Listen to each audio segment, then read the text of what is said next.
Oi, meus amigos, tudo bem com vocês? Eu espero que sim.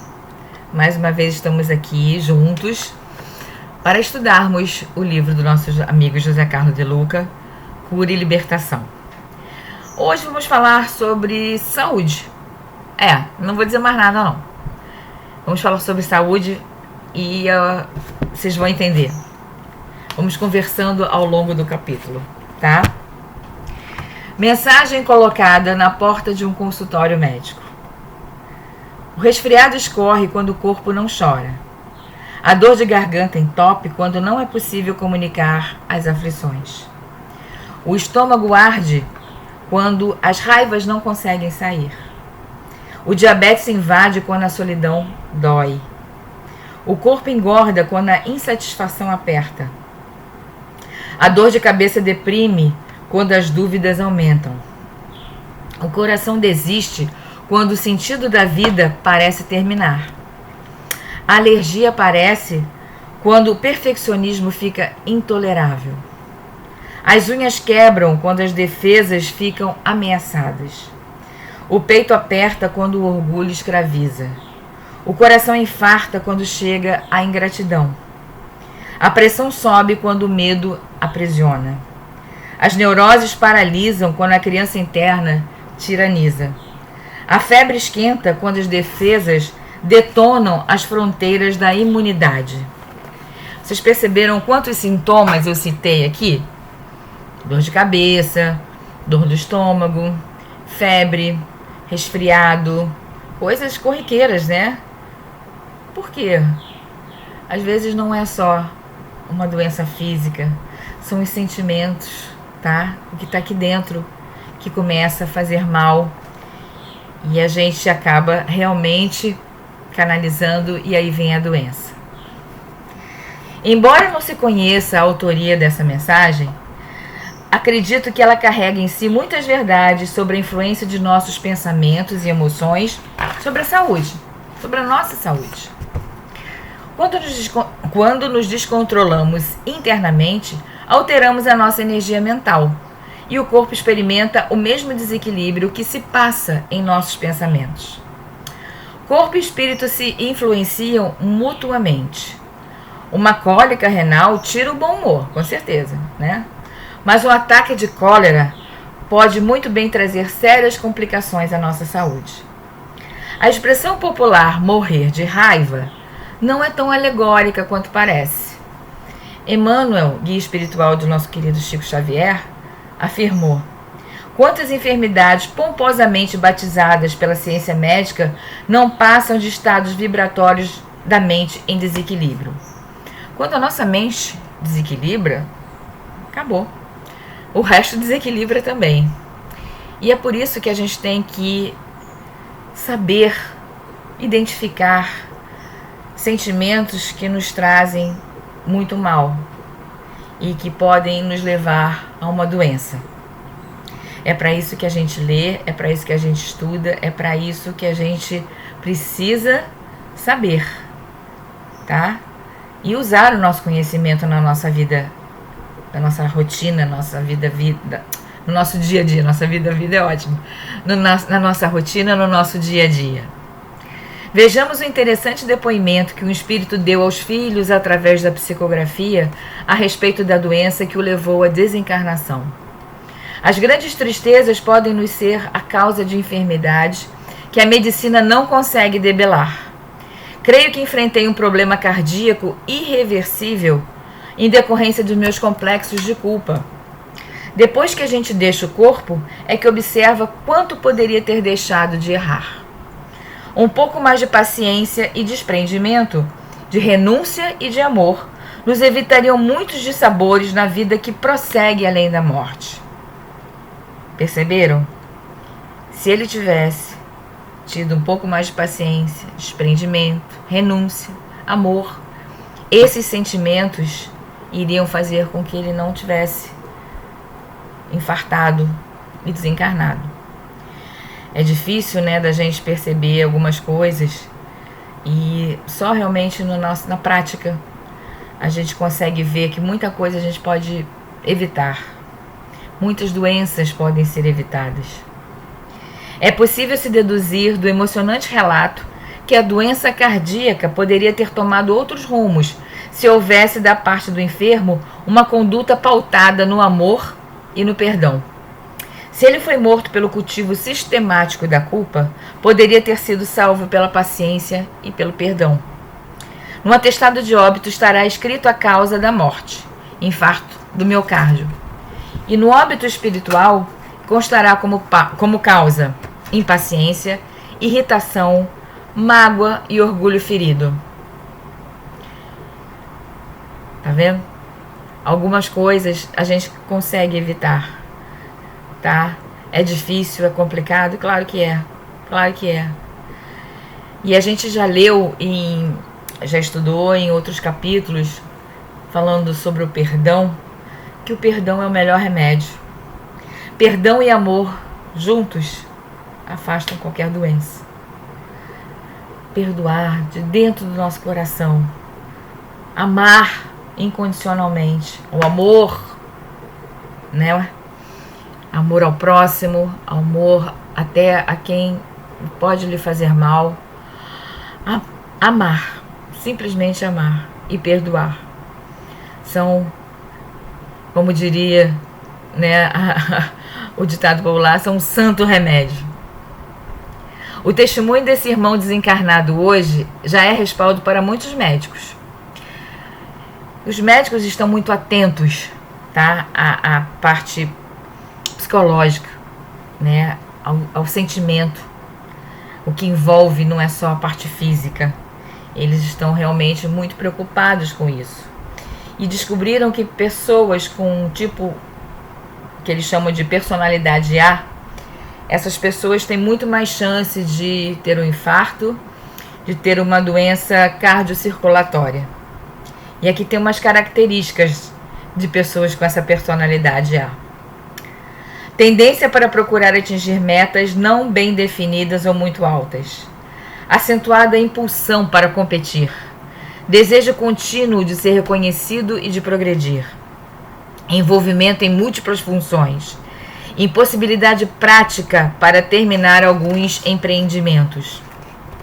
Preocupação física e mental. Incapacidade de relaxamento satisfatório mesmo em épocas de folga. Insatisfação crônica com as realizações. Grau de ambição está sempre acima do que obtém. Movimentos rápidos do corpo. Tensão facial. Entonação emotiva e explosiva na conversação normal. Mãos e dentes quase sempre apertados. Vocês conhecem alguém que tem essas características? Eu conheço. Eu, inclusive, tenho algumas, tá? Eu acho que nos dias de hoje, nesse mundo louco que a gente vive, no nosso mundo moderno, quem não tem pelo menos uma dessas características, né? A gente acaba desenvolvendo tendência para procurar atingir metas não bem definidas ou muito altas. Às vezes a gente se impõe metas altíssimas, que é difícil de conseguir alcançar. E aí quando a gente não alcança, o que acontece? A gente fica deprimido, fica triste, se sente culpado, vem todos esses sentimentos negativos. E aí o que acontece? Doença. Vamos ser condescendentes com a gente mesmo, tá? Não vamos colocar metas tão altas. Uma coisa de cada vez. Vamos tentar fazer uma coisa de cada vez, atingir um objetivo de cada vez, porque aí a gente vai conseguir, vai ficar muito feliz. E aí vamos pro outro. Vai dar gana, né? De conseguir. Vamos pro outro. E agora vamos. Agora consegui esse aqui, vamos pro próximo. Acentuada impulsão para competir. Vamos competir, mas, sabe, dentro da normalidade. Vamos competir com a gente mesmo, sabe? Não, olha só, eu vou me propor isso e eu vou conseguir, tá? Então vai ser uma competição de Antonieta contra Antonieta. E eu vou ganhar. E a Antonieta vai ganhar. Eu vou ganhar da Antonieta. Quem é a Antonieta? Eu. Então eu vou ganhar de qualquer maneira. Olha só, não é mais inteligente? Desejo contínuo de ser reconhecido, de progredir. Né? Tem gente que tem essa ambição, né? Eu preciso que as pessoas me reconheçam. Eu preciso, eu quero quero que me reconheçam, quero que vibrem comigo, eu preciso que fulano saiba que eu fiz isso assim, assim. Precisa não, faz o seu melhor. Quando você faz o seu melhor, você acaba sendo reconhecido, com certeza.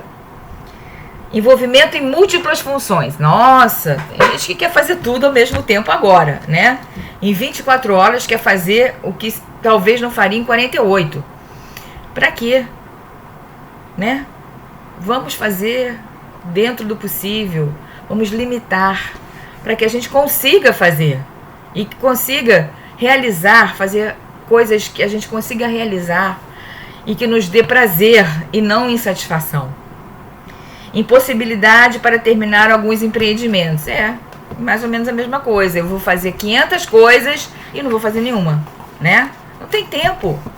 O dia, atenção, para quem não sabe, o dia tem apenas 24 horas. E é nessas 24 horas que a gente tem que fazer, tá bom? Preocupação física e mental. Preocupação física e mental. A gente fica tão enlouquecido, né? Que a nossa mente fica trabalhando mais o tempo todo. A gente não se dá um tempo. E às vezes também, além da mente, tem a parte física, né, que desgasta. Calma, gente. Calma. Vamos diminuir, tá? A marcha. Incapacidade de relaxamento satisfatório, mesmo em épocas de folga. Tem gente que não sai de férias, ou então quando sai, tá ligado sempre no trabalho, naquilo que deixou de fazer, naquilo que precisa fazer quando voltar, né? Não desliga nunca, nem em férias, nem no final de semana, nem num dia de folga. Tá sempre ligado. Vamos dar o corpo precisa disso, o corpo precisa relaxar, sabe? Não é porque eu tô relaxando hoje que eu não gosto de trabalhar, que eu sou vagabundo. Não, o corpo necessita desse relaxamento, é obrigatório. Insatisfação crônica com as realizações. Tem gente que nunca se satisfaz, alcança tudo, mas não, isso não foi bom, agora eu quero mais. Eu quero mais não sei o quê. Eu quero mais o quê. Vamos dar valor àquilo que você consegue, àquilo que você realiza. Que bom, graças a Deus consegui, né? Grau de ambição está sempre acima do que obtém. Povo ambicioso, tem gente que é muito ambicioso, né? É mais ou menos a mesma coisa da insatisfação com as realizações. É a ambição de querer sempre mais, de querer ser o melhor, de querer ter tudo. Não existe isso, gente, sabe? Vamos pensar um pouco. Movimentos rápidos do corpo. Tem gente que você tá falando, não sei se vocês já perceberam. Eu conheço gente assim, que a pessoa não para, sabe? Não para. Tá sempre se movimentando e tem cacuetes às vezes. E isso é um sinal clássico de quem tá ligado 24 horas.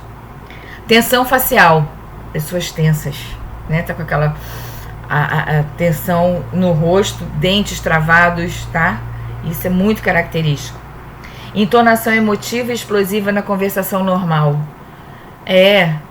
Às vezes você está conversando com uma pessoa e percebe que ela vai aumentando a sua entonação e começa a se fazer ficar mais...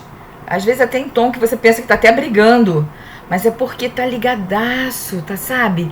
Tá muito alterado nesse sentido de querer fazer e acontecer. Calma. Respira. Relaxa. A gente precisa controlar essas coisas e nos dar saúde, tá? Goste de você, goste do seu corpo. Vamos ser saudáveis.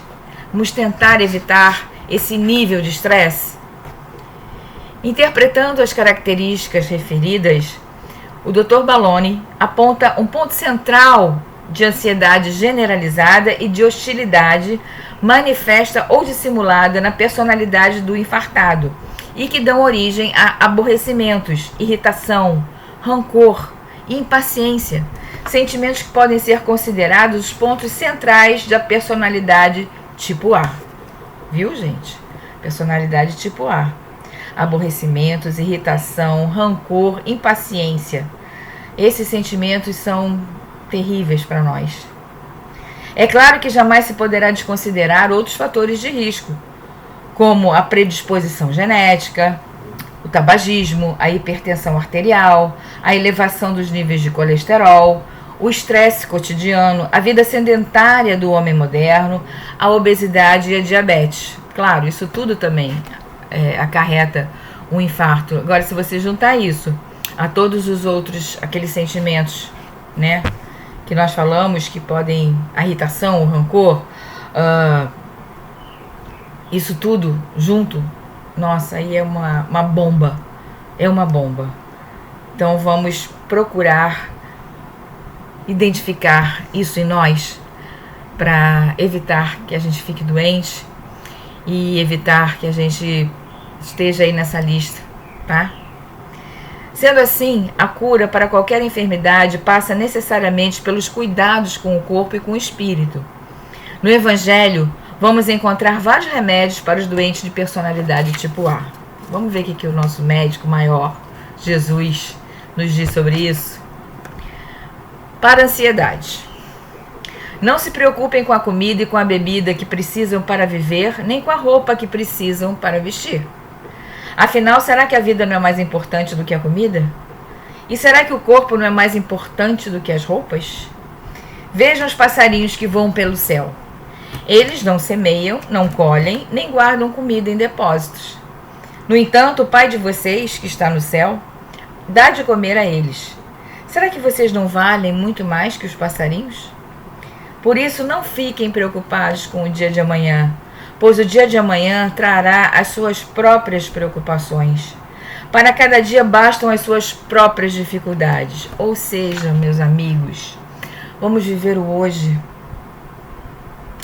Já falamos sobre isso também em outros capítulos. O hoje, o presente. Vamos nos preocupar com o dia de hoje. O que eu preciso para hoje, tá? Amanhã é outro dia, amanhã vai nascer um novo dia. Eu não sei o que vai trazer. E vamos nos preocupar com o dia de hoje, o agora. Amanhã virá coisas que eu ainda não sei e terão outras preocupações. Para a hostilidade, irritação, impaciência e rancor, Jesus receita: felizes as pessoas que têm misericórdia dos outros, pois Deus terá misericórdia delas. Felizes as pessoas que trabalham pela paz, pois Deus as tratará como seus filhos. Se alguém fizer uma acusação contra você e levá-lo ao tribunal, entre em acordo com essa pessoa enquanto ainda é tempo, antes de chegarem lá, porque depois que chegarem ao tribunal, você será entregue ao juiz. O juiz o entregará ao carcereiro e você será jogado na cadeia. Vocês ouviram o que foi dito: ame os seus amigos e odeie os seus inimigos.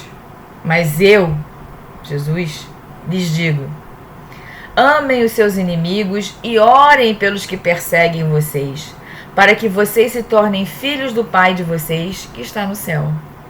Está falando de quê? Perdão. Vamos olhar com condescendência e orar pelos nossos inimigos. É uma tarefa muito complicada, mas o perdão é um santo remédio. Para ambição desmedida, Jesus recomenda: não juntem riquezas aqui na terra, onde as traças e a ferrugem destroem e onde os ladrões arrombam e roubam. Pelo contrário, juntem riquezas no céu, onde as traças e a ferrugem não podem destruí-las e os ladrões não podem arrombar e roubá-las. Pois onde estiverem as suas riquezas, aí estará o coração de vocês. Tenham cuidado com todo tipo de avareza, porque a verdadeira vida de uma pessoa não depende das coisas que ela tem, mesmo que sejam muitas. Vamos valorizar o ser e não ter, tá? O ter não nos ajuda. Agora o ser, sim. É por isso que ele fala que o que adianta você juntar coisas materiais aqui na Terra, né? Porque uma hora podem roubar, as traças podem destruir. Agora, quando você tem sentimentos, coisas boas, né? Isso ninguém pode tirar. Ninguém pode roubar. Para o contínuo desejo de ser reconhecido, Jesus indica: se alguém quer ser o primeiro, deve ficar em último lugar e servir a todos. Eis que agora os últimos serão os primeiros e os primeiros serão os últimos. Quem se engrandece será humilhado, mas quem se humilha será engrandecido. É ambição, gente. Você quer sempre ser o primeiro? Por quê? Ambição pura, né? Então vamos aprender que mesmo que eu esteja em último, eu vou chegar. Eu vou chegar. Não importa qual o lugar. Se eu estou lá na frente, se eu estou atrás, eu quero fazer o meu melhor. Podemos notar, portanto, que no Evangelho iremos encontrar os mais eficientes remédios para a prevenção e cura das nossas moléstias. A medicina terrena nos ajuda a tratar das consequências físicas das enfermidades, enquanto a medicina espiritual cuida da alma doente que se desequilibrou, basicamente por falta de amor. Tento explicar a relação entre doença e desamor. Está no Evangelho que Deus é amor. Portanto, sendo Deus o nosso Criador, podemos concluir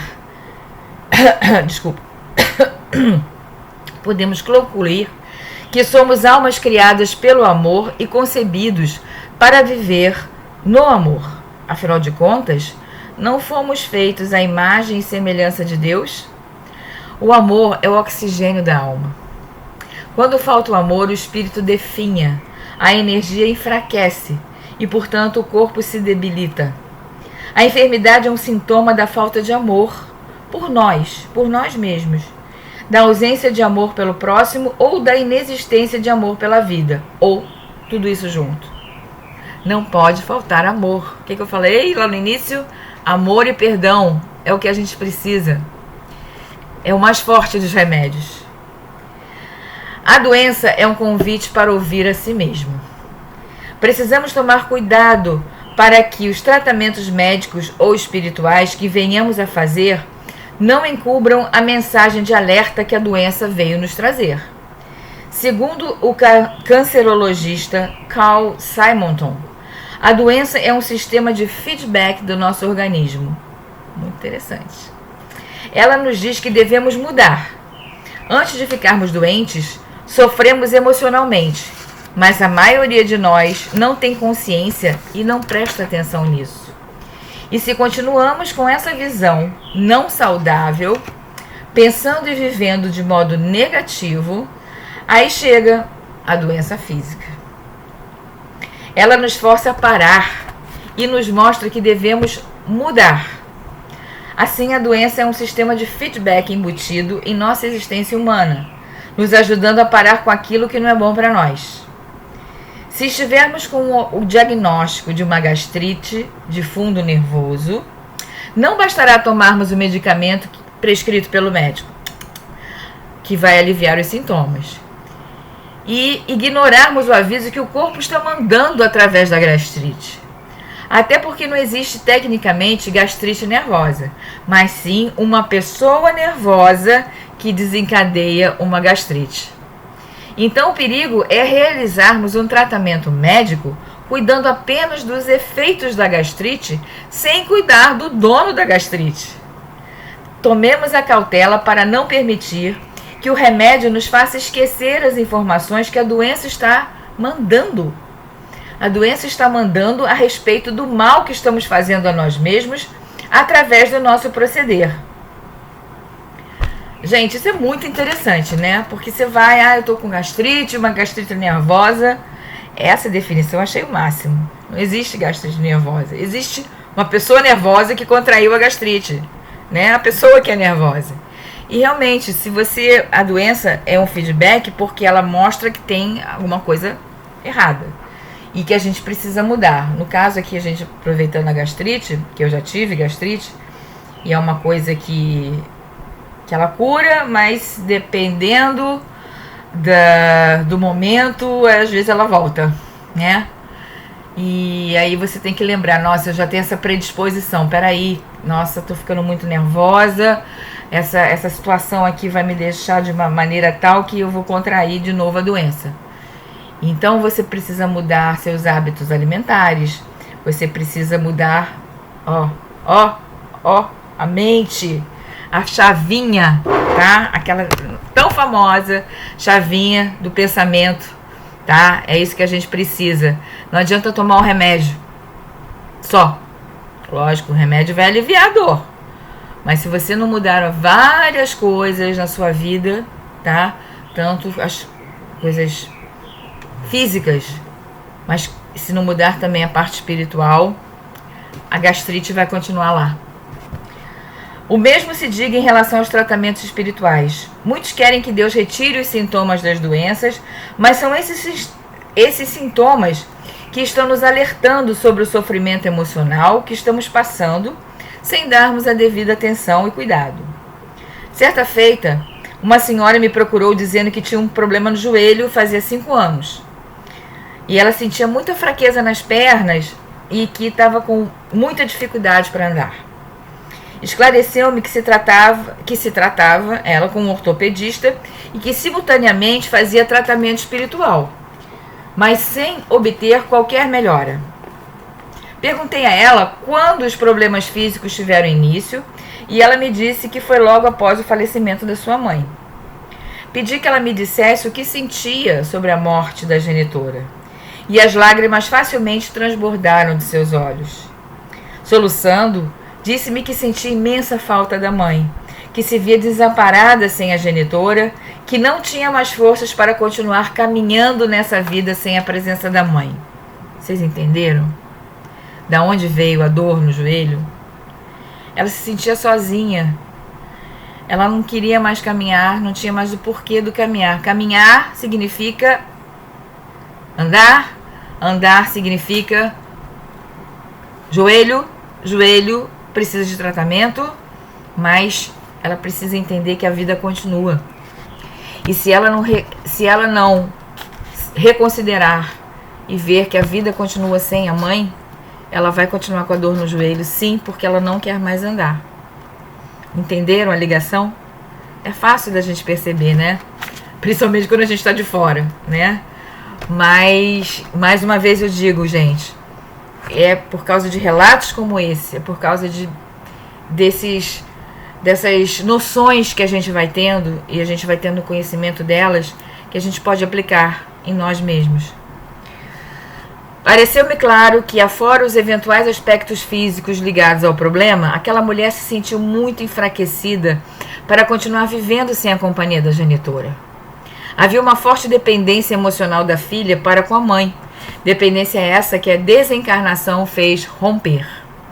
A fraqueza nas pernas, a dificuldade para andar, representavam a própria fraqueza que o espírito sentia com a ausência da genitora, sem cuja presença a filha se recusava inconscientemente a continuar vivendo. Lógico que ela não estava assim, eu quero morrer. Não. Minha mãe não está mais comigo, eu quero morrer. Inconscientemente era isso que ela pensava, e isso dificultava que ela caminhasse. Fiz ver a ela que nenhum remédio ou passe iriam curá-la sem que ela compreendesse a necessidade de prosseguir a sua vida na Terra sem a presença física da mãe. Ela deveria aprender a sustentar-se emocionalmente e realizar a missão que Deus havia lhe reservado. Falei que ela precisava amadurecer, crescer interiormente, abastecer-se de amor, aprender a caminhar sozinha e a cuidar de si mesma.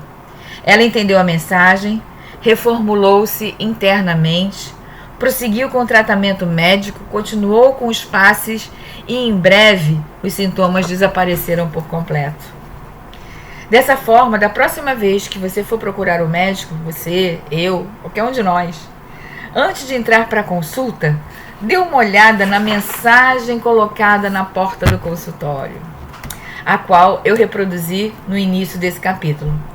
Ao sair da consulta, volte a olhar a mensagem. Siga as orientações do médico, mas não se esqueça das medicações prescritas pelo nosso querido, adorado, amado médico Jesus. Pois do contrário, poderá lhe ocorrer o mesmo que sucedeu nessa história. Olha só essa história, gente. Jesus estava na casa de Pedro, em Cafarnaum, atendendo aos doentes e pecadores. Em dado momento, um velho judeu acercou-se de Jesus e pediu perdão pelos seus pecados. No passado, fora uma autoridade muito forte na região, havia despojado vários amigos de suas terras, confiscado seus bens e deixara sem remorso muita gente na miséria. Com muita maldade, semeara no coração das pessoas o desespero, a aflição e a morte. Por tudo isso, achava-se agora com a consciência pesada. E agora estava muito aflito e muito perturbado. Os médicos não conseguiam curá-lo desse problema psicológico. O mestre orou sobre o doente, em seguida lhe disse: vá em paz e não peques mais. O idoso notou que a sua vida mudara, sentiu-se curado e saiu dando graças a Deus. Ao atravessar a extensa fila de sofredores que esperavam para atendimento, um pobre mendigo, sem querer, pisou-lhe uma chaga nos pés. O ancião, recuperado, soltou um forte grito e agrediu o mendigo a bengaladas. Formou-se grande confusão. Jesus veio acalmar os ânimos. Chamou o senil e lhe disse: depois de receber o perdão por tantas faltas, você não podia desculpar o pequeno descuido do companheiro em situação pior que você? O velho judeu, muito pálido, com as mãos no peito, suplicou a Jesus: mestre, socorre-me. Sinto-me recair nos mesmos erros. Que será isso? Jesus respondeu-lhe: isso é ódio. E isso é o ódio e a cólera que novamente chamou o seu coração. Quando falta paciência e o amor, você adquire amargura, perturbação e enfermidade. Meus amigos, Jesus é muito sábio, né? É lindo a gente ver essas passagens. Então, se a gente desenvolve esse tipo de sentimento, a gente acaba ficando doente e é preciso uma mudança para que a gente não volte a ficar doente. Vamos pensar sobre isso, vamos refletir, vamos ver que a doença, como nos disse aqui, às vezes é um feedback ao nosso corpo e nosso espírito nos alertando. E vamos ter cuidado quando nos tratarmos, porque não adianta tratar só de um lado e não tratar do outro, tá? E melhor do que isso, vamos evitar de ficar doente? Que tal? Não é melhor do que a gente ficar doente? Então vamos ficar muito atentos a todos os sentimentos que nos invadem e vamos tentar selecionar os melhores para evitarmos doença, tá bom? Um beijo para vocês e até o nosso próximo encontro, se Deus quiser. Tchau, gente!